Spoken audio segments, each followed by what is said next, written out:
So it's wonderful to be here with you today, Jayshree. You're, of course, a pioneering scientist, innovator, advocate, management thinker with a prolific output, some incredible outcomes you've achieved, and plenty to discuss. And so today in this episode, we are going to talk about what it takes to innovate from the inside an organization, a team, and of course, yourself. We've got a lot to talk about, so let's delve in. But first, welcome to the show. Thank you, David. I am happy to be on the line. Fantastic. Very good. Well, I read and watched much of your material, which is, again, as I said, prolific. You talk about real innovation in corporate settings in particular, that's where you work, being defined by three pivotal elements: constraints, context, and commitment. Now, those words will be familiar to people, but I'm particularly keen for you to just tell us a little bit more about each of those three. So let's start with constraints. We hear about having hard constraints, having to work at something being helpful. Does it really matter that much to have constraints, hard constraints? Thank you, first of all, David. So you're referring to my latest article in the Drucker blog, and thanks for reading it. So here's the thing. If I look at the results of the latest, what we call 3M State of Science research, it's a global survey we have been doing for the past 7 years to understand public perception of science. And it's pretty clear that there is a heightened need for science-based sustainable solutions, given all the challenges our world faces.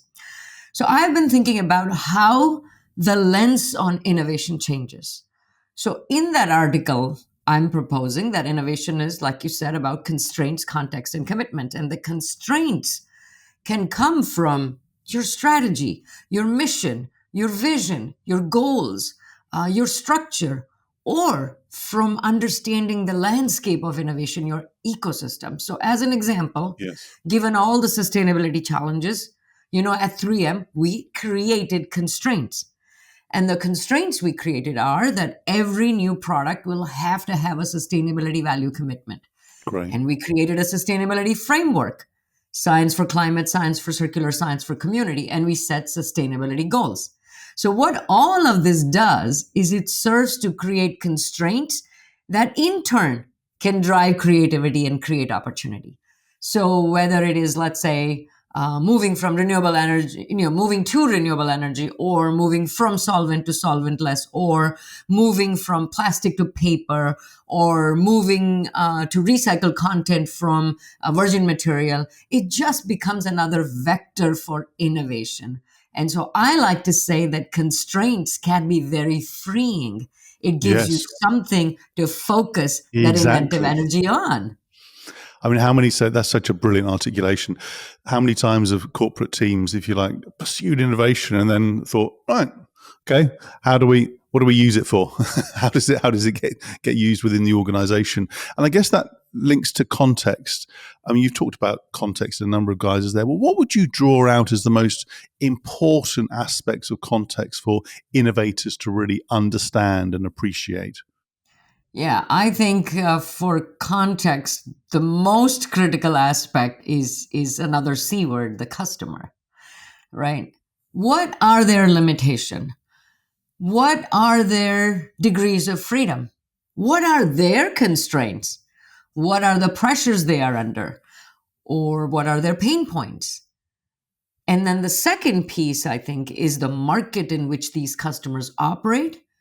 And so understanding of what are the trends and how all that helps is that it gives you the context for working under said constraints. Because without this context, constraints can feel limiting. Think about it. It's the context that allows you to make the decisions, the context that provides the intangibles. It helps with the story. So the context is key. And focusing on customers, there's lots of different ways that you can try and understand, appreciate their needs, fears, frictions, and so forth. What have you found in general that works best? I think any and all information from the customer is critical in my mind, however important it may seem in the moment. So I say, go along the entire journey. How do they make the decisions? How do they use your product? How do they discard your product? How do they store your product? What do they do that you think they should be doing? And what are the things that you didn't even know that they have to confront when they use your products, or the benefits that you see in the way that you're using it? The more you can learn about the customer, the better off you're going to be.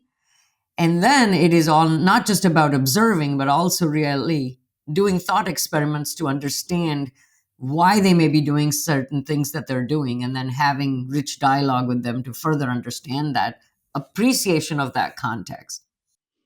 That's really rich. It's really going through every element, because some companies often focus on one aspect. Oh, this is the research, or this is the observation we have. It's like looking at the whole picture. And then, of course, the last C is commitment. Tell us about what commitment really works. And particularly, how do you get traction in an organization where perhaps the focus is on the day-to-day performance, the immediate sort of financials, as opposed to anything new? Yeah, I mean, you're spot on. That's almost everybody now. Immediate is, has this certain sense of urgency that can take over everything. But I feel like commitment certainly comes from the culture and the strategy and the leadership, right? For sure. That's what, underlies all the commitment. But your knowledge of the context and the opportunity you see in the constraints and the compelling narrative that you can pull together, and if you can tie up to the organizational commitment as well, if you're able to sort of inform, influence, and inspire, you can get that commitment because everything is aligned. So for example, I use in the Drucker blog article, and David, maybe we could add the link to that episode page. Yeah. But the example I give is that we're committed to sustainability. We're committed to sustainable packaging. We understand the customer context, and we're using plastic free, for example, as a constraint. But then there is a commitment to employee empowerment that really pays off, because we have 15% culture, which means 15% of your time you can spend on things that you think are important for 3M. And one of our developers was working on kirigami, which is the Japanese art of paper folding and cutting, as opposed to origami, of course, which is just the Japanese art of folding. But we have now kirigami that inspires our product called Scotch Cushion Lock. It's a paper-based packaging alternative for plastic bubble wrap.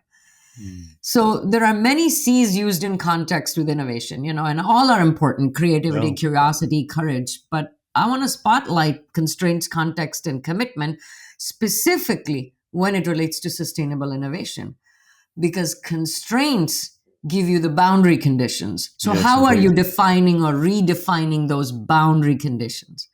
Context requires boundless curiosity. So as a leader, how are you facilitating that? How are you pulling all the diversity of thought and experiences that you can muster?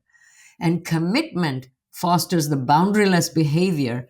And the question is, how are you incentivizing that? So what I say is, for successful commercialization of sustainable innovations, commitment needs to be visible at the top, socialized throughout the organization, and really palpable at that grassroots level.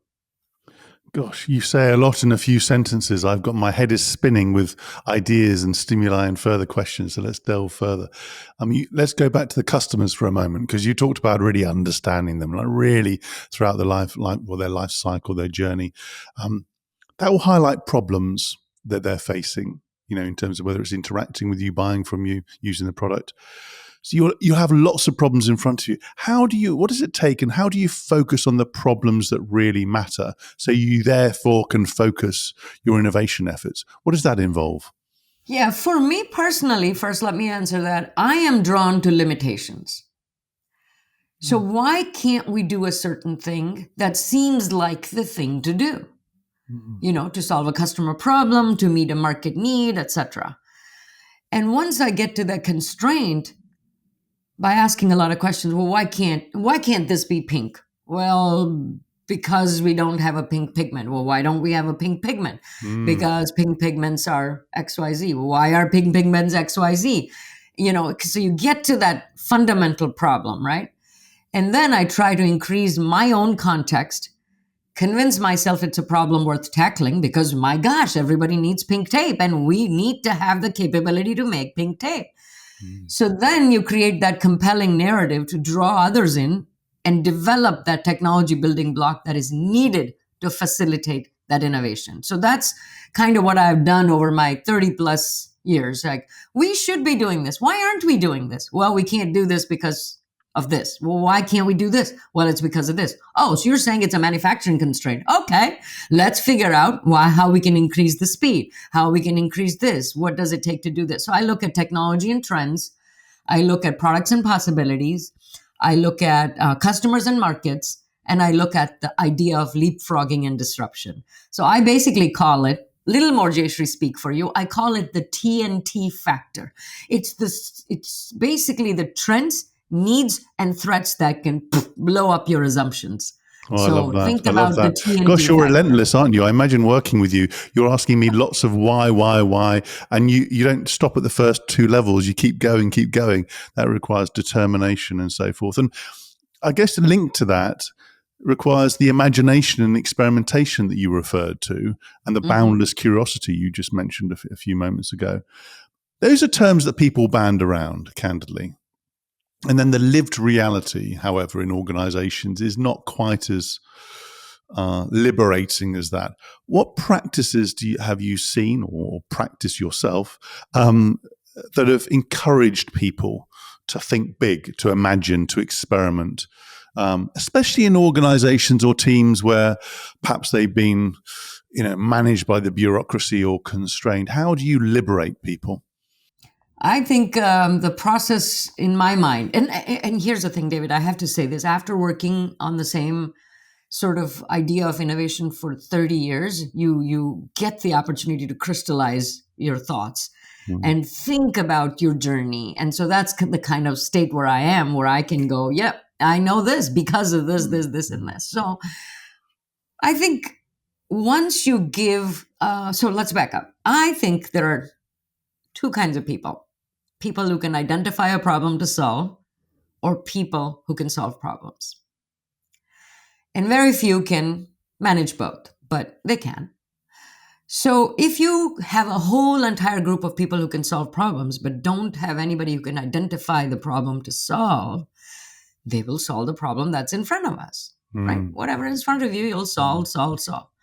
But if somebody can say, hey, this is a problem we should identify and we should solve, and they have a story behind why they have identified it, then you can inspire the rest. So I think it's a combination of both. So I say strong commercial focus is certainly necessary. It cannot be just a technology push, or it can't be done without market understanding, or just one singular customer saying, I need this, without understanding the broader appeal of that particular solution.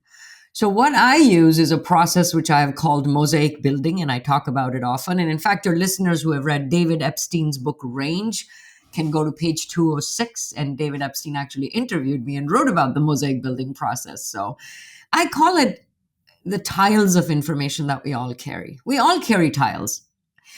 And I basically believe that this single tile needs to be assembled into a mosaic, because a single tile does not a mosaic make. So you need a lot more tiles of information to get a better picture. And it's a mosaic, not a puzzle, because in a puzzle, all pieces fit exactly so. The mosaic is more organic. It reflects, to your point, the reality of how things happen.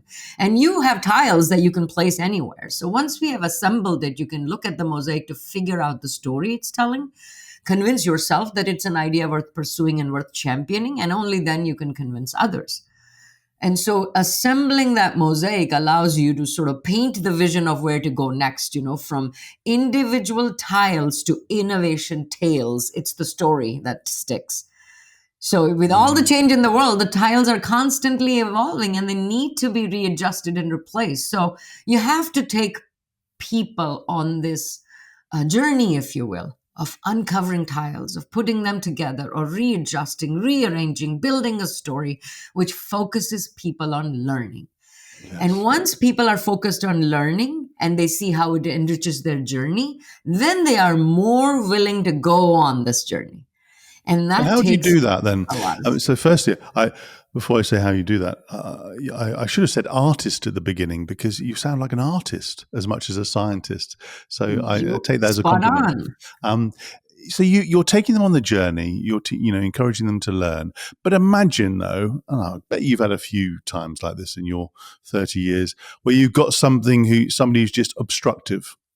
Maybe somebody who has a lot of power in the organization has a big P&L underneath them and is sort of nodding, listening to you and your colleagues, but really is stuck in the here and now or even the past. So you've got a really big barrier to innovation. What do you do to convince them to at least listen, engage, and then be part of that journey? Yes. Yeah. Oh my gosh. If there are 3 C's of innovation, let me tell you the thesis I'm working on for barriers to innovation. And, you're spot on. There are many, many, many barriers. So the biggest barrier that I see is inertia, right? Why do I need to move? I'm a body at rest. Let me be at rest. I don't see how innovation is important. Especially in my tenure, it's risky. It takes time. It takes effort. It's not a given. So why bother? And innovation means investing in what? Tomorrow? Tomorrow is long term, and it's easy to over index on what needs to be done today and justify it and say, that's what we got to do. We can't think about it and all of that, right? Second barrier is, I know innovation is important, but then you keep giving lip service. Yes. So all the performative stuff that you talked about, we all do it. And that has become very common these days. And third barrier is, let's do it. But then they don't have the wherewithal or the understanding or the leadership to pull it off. Right. So the article I'm working on is about inertia. It's wrong to make any innovation moves, insecurities, fear of being wronged, fear of failing, and inaptitude, just wrong people in the right roles. And the way I think we can challenge this is through persistent effort, consistent communication, and sustained commitment.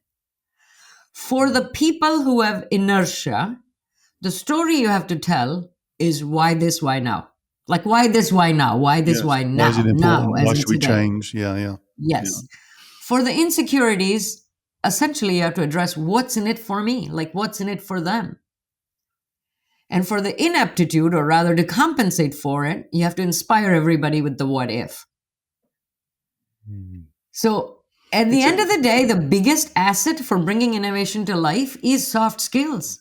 It is soft skills. It's persuasion, isn't it? And finding and applying a persuasive approach, but in different ways for the person in front of you, rather than just bulldozing your way through it or just frankly ignoring some people. I've seen both. Yes, and believe you me, I have done both, and they don't work. And you have to learn and grow in your own journey to understand that it didn't work to bulldoze. It didn't work to be the bull in the china shop. It didn't work to ignore them because they can submarine you. So whether it is the empathy to understand the customer needs, or the creative communications you have to do, or your ability to influence and inspire, innovation comes down to soft skills. And if I may, David, and you know this, the more you hire for hard skills and just skim over the soft, the more you soften your innovation capability and the harder time your organization will have in driving innovation. Yeah. I love puns, pardon me. Yeah. Here. I couldn't agree more. We've got to find a new word, haven't we, for soft skills, because it's the hard skills that are the soft skills, if you get my drift. Yep. I'm sure with your gift for language, you'll find a new term. That's your test for the next coming weeks and months. Let's talk about some newer approaches to corporate innovation. Two in particular have caught my eye, and I've been involved in different shapes and forms. One is creating more self-managed teams, particularly in more ecosystem environments. Hire is the example that everyone seems to quote, although it's not the only organization. I guess as a vehicle for more self-determination, more empowerment, but also a lot of accountability. What are your views on the merits and the challenges of such an approach of self-management? I think the idea of self-management is really genius, but it needs to be done in a safe environment. Otherwise, you're creating the same exact problem that you have where people are afraid and scared and fearful. So let me tell you how we do it at 3M. And I hope people do this. I mean, I get all the time I get invited to speak and people want to know how we do these things. And then it's like, oh, okay, can't do that. It's like, then why are you even asking this question if you can't do it? Because this is what it takes. So let me tell you what we do. If I have an idea, because I'm 15%, I can do whatever I want with my time as long as I have an idea that I think helps 3M. I meet with people, a lot of people, because we're thrown together constantly. It's called tech forums. You bring technical community together. So I build this network and I say, hey, I want to make this pink tape for a medical, and I'm not in medical, I'm in industrial, but I still think it's important. I can actually go and present my idea and why I think it's important to a group of peers. The peers decide whether it is a worthy idea to support, and then I get money to do it. And we have at least 2 levels of grants, Genesis and Discover. Genesis, you can get up to $100,000, and Discover, you can get up to $20,000. And in my 30-year career, I probably have a record 19, I want to say, of grants. Because it's like, I have this idea. Here's why I think we should do it. And I have to defend it against my peers because they'll say, well, who cares about this? What's the market trend? Yeah. What's the intellectual property? What's the technology? All of that. So it makes me smarter in defending and championing ideas, which is all what innovation needs, is people who are passionate about their idea and have gathered enough of mosaic tiles that they can defend it to a community of peers who then say, yes, this money goes to you, and let's see the progress you made. Now, the best part is I'm going to work with the team because I know nothing about medical or pink tapes or this particular pigment and how to extrude it, etc. So it builds my network. I work with all these people who are all giving their 15% time because they're convinced that this is good. And then we have to self-budget. Nobody there to tell us how to use the $18,000 we got.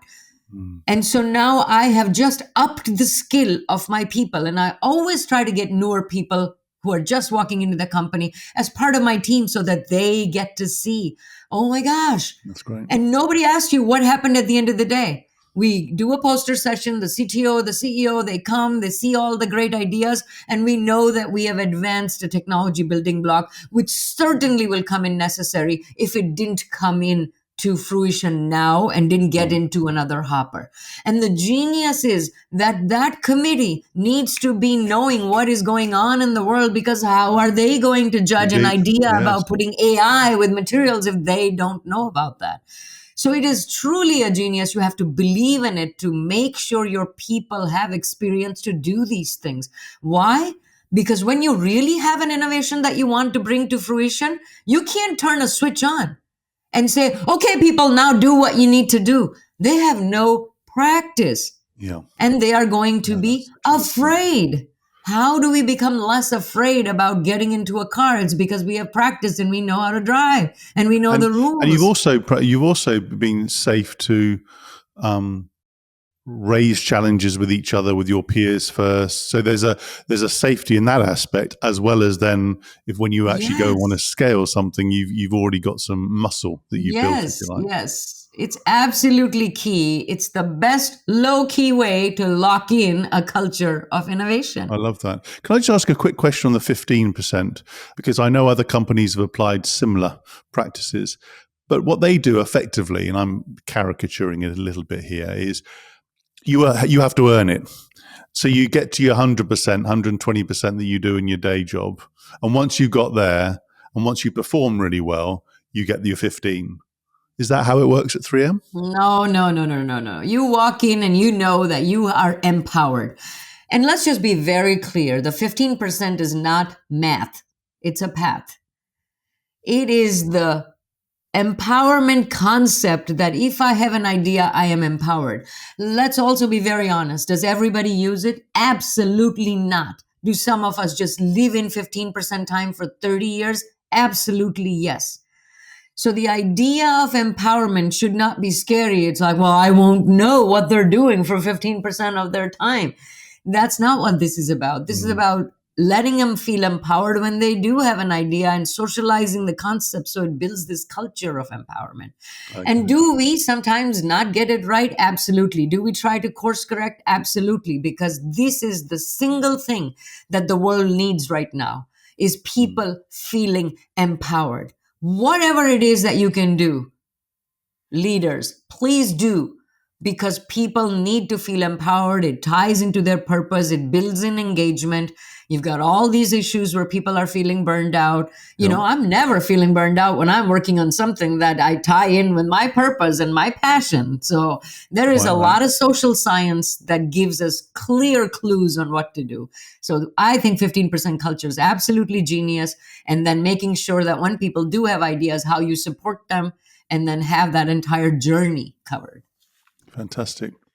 The second aspect I wanted to call out that's sort of newer in the innovation world is corporate venture capital. It's in vogue in many organizations. Some have been doing it for many years. Some have just sort of coming into it. But for them, it becomes the default, becomes the first play in innovation, becomes the priority, maybe because it's new, maybe because it's in a new space. What's your take on its role and what it takes for it to be successful? What I have seen is that if you invest in things which are related to the strategic roadmap of a business unit, it's pretty straightforward. It's harder if it can't be situated within a business unit. Not that it can't be done, but it's just harder. And, CVC has, of course, picked up. But like our new growth venture leader currently says, that it allows both parties to mutually advance their business through, exchange of ideas, experiences, knowledge, scale. And working with startups by that same token helps us keep a wider lens and keep our vision sharp. And so I think ours was formed in like 2008, and we have invested in a lot of emerging companies. And our idea is right now centered on climate tech because that's the So it has to science be aligned, basis. has to be integrated and really driven by the business. Let's segue neatly into you. I mean, you, as you say, you've been at 3M for 30 years. You come across amazingly vibrant and fresh and full of ideas and so forth. But how do you stay that way? Because many people who are in organizations who've been for such a single organization, even if you're in different roles for a long time, they get a bit stale, inward looking. So what do you do day to day to stay vibrant and fresh? To me, I get this question a lot now, ever since No, I'm I've sorry completed about that. 30 I should have asked years. a better one. Forget that question. I'll ask a better one. Because now it's like 31, and people are Okay. like, well, why did you stay? And my answer is very simple. I needed three things, I have realized. One was a culture of empowerment. Check. An emphasis on collaboration. Check. And a communal context of improving lives. And check. I found that at 3M, and over the years, things change. But again, like I said, we try to course correct. But these three things remain strong, and that's what keeps me here. So I can tell you, I am not your classic, just 2 second story is like, I never thought of myself as the science type, and I ended up as chief science advocate in a company. And it's because I didn't realize that what science was about is different than how they talk about it, right? It's talked about in a very dry, content focused Yes. manner. And Yes. I'm much more of a context person and a purpose person, etc. So I don't work in a particular area. I say I'm willing to take any area where I think we need to solve a problem. I go define it and I get a group together and we work on it. So I worked on product development. I worked on technology development. I worked on teaching methodologies to our technical teams. I've done team leadership. I've been a team coach. Yeah. So on that, I You mean, know, lots of different roles, lots of different places. How do you think, and how did your boss think about your impact? Because I know people in similar roles in other organizations, brilliant people like you, not as brilliant, of course, but they find it hard sometimes to articulate their direct impact. They're sponsored, right? They have the sponsorship, they do good work. But candidly, sometimes, depending on who they're working with, it's easier to have somebody who has a direct P&L, impact year on year. How do you think about your own impact in 3M and how do you measure it? yeah, no, you're spot on. I think at the end of the day, when it comes down to career progression and promotions and all of that, people are like, where's the hard stuff? Like, where's the dollars and the impact and all of that? So for sure, you need to have a connection to that. However, I think you have to also make sure that people understand that you don't hold the answer to commercialization because it all depends. So I worked for a project for 3 years, working with our lead customer who has large market share and it was all going great. But then they had a change in strategy, and they Yes. completely abandoned this thing that we were working on. But I want to be very clear that I got promoted. I had $0 to show for it. Why did Wow. I get promoted? I got promoted because of the way I ran the project, the way I communicated, the way I kept stakeholders informed, where I had transparency, where I said we know what's going on, we don't know so people saw that I couldn't have done anything different, and this was outside of my hands. So Well, that's again, refreshing to hear. yeah. And at 3M, this is important because it's part of our culture. How did you collaborate? How did you communicate? The other thing I did is I also said, look, we have advanced this platform so much. So many ideas can now come from it. It may Yes. not go in the intended way, but here are 3 things we can do. And I filed patents in those areas, and we ended up with those products. That's a current Fantastic. product is completely based on how. So you got to think expansively and take figure out. value, even if it's something you didn't have the immediate benefit. Take value and create Yes, value from that. yes, You clearly know how to navigate and operate in the culture, and you're shaping the culture of 3M. At the same time, no doubt it's a male-dominated environment. You're an immigrant, obviously a woman. What lessons and advice would you have for others, perhaps earlier in their career, facing that environment in terms of being successful, overcoming the challenges, the limitations, the frustrations, the barriers? What advice would you give? yeah. So this is interesting, right? Because I came to 3M 1992 as a summer intern, and then I got a full-time job, and I joined the company in an area that I knew nothing about. My PhD was in diamond-like carbon films that are hard coatings for like tools and stuff. And I started my work on disposable diapers. I'd never seen a diamond, never seen a diaper. So what's the difference? So the mindset that I've always had is that of an immigrant. And I don't mean it literally. I mean, anything I go to, it's new to me. It's Right. new. So I am an immigrant to that. So what I think really works in my benefit is that I put all the problems or barriers or resistance I'm going to face in one bucket, and it's called the immigrant bucket. I just don't know enough.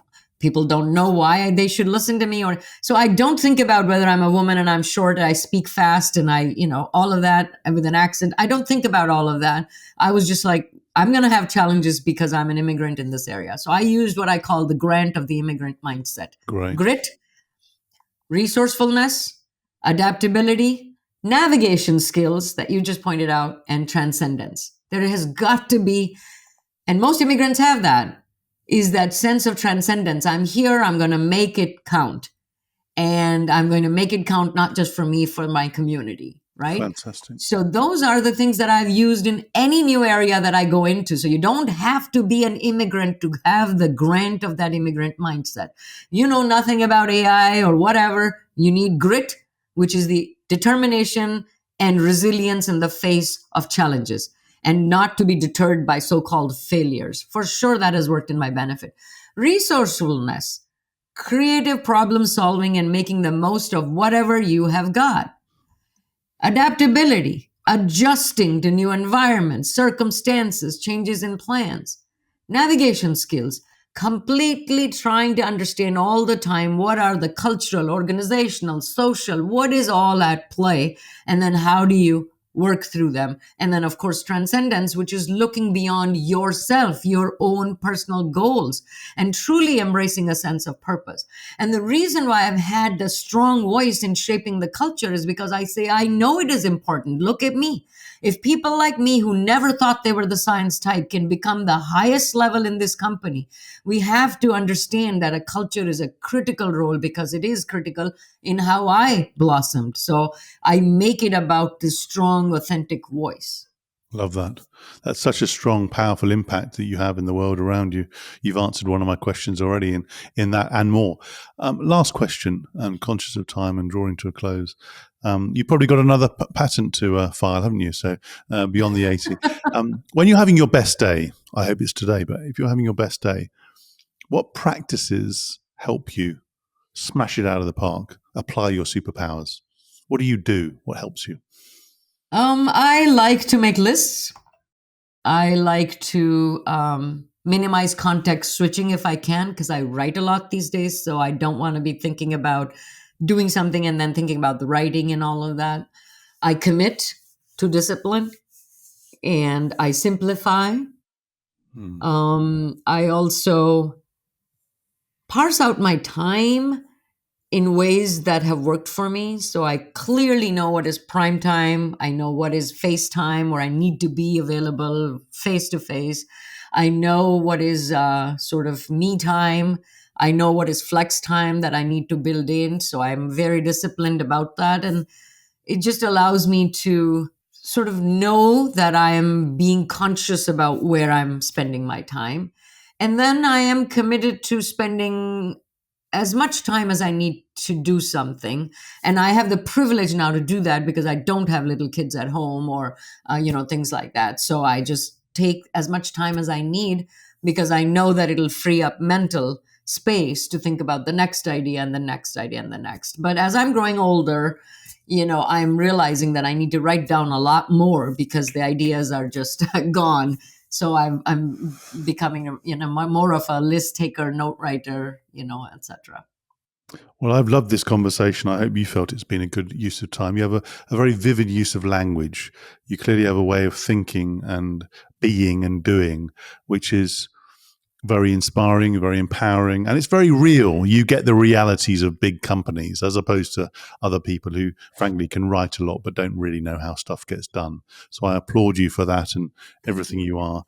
You've given us lots of ways to think, tips, methods, mindsets.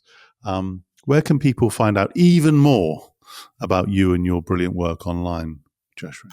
Yes. If people are interested in my little frameworks about how to think about things like grant and, all these kinds of things, I've written a lot about these things. I have 2 books that are already out and they're on Amazon.